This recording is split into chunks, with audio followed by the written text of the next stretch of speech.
Хөгжил коллежийн хувьд ховд болон зэрэгэлдээ Баян Үлгийн Увс аймагуудын залуусыг мэргэжилтэд болгоход чиглэгдсэн томоохон сургууль. Тус коллежийн барилгын хувьд олон жилийн эдлэгээний явцад дээвэр нь хуучирч муудан борооны ус орж ирдэг. Хан таасны хувьд эрүүл ахуйн шаардлага хангахгүй болчихсон гэмтээ үүнийг баяр сайхан сайд газар дээр нь үзэж танилцаад зохих хөрөнгийг шийдвэрсэн.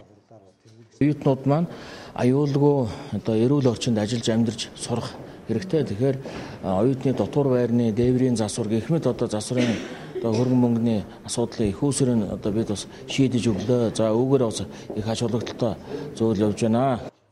Хөдөлмөрийн хилцээний хувьд ч өнөөдөр хүртэл түрээсийн байранд үйл ажиллагаа явуулж байгаа. Ховд аймгийн хувьд жил ирэх тусам хүн амын тоо өсөх үзүүлэлттэй байгаа юм. Эдийн засаг хямарсан үед Ховд аймаг шилжин эрхсдийн тоо 2000-д хүрсэн нь энэ нутагт хөдөлмөрлөх гэж ирэх залуусын тоо нэмэгдэж байгааг илтгэнэ. Салбар яамны хувьд залуусыг ажилдаа орлоготой байлгахад бодиттой төслийг цаг адалгүй хэрэгжүүлэх амласан. За хөдөлмөрийнхаа хэлцээр орлоо. За хөдөлмөрийн хэлтсийн үйл ажиллагаатай танилцж явахад хөдөө орон нутгийн онцлогтой бас төсөл хөтөлбөрүүд бас амжилттай хэрэгжээд явж байна.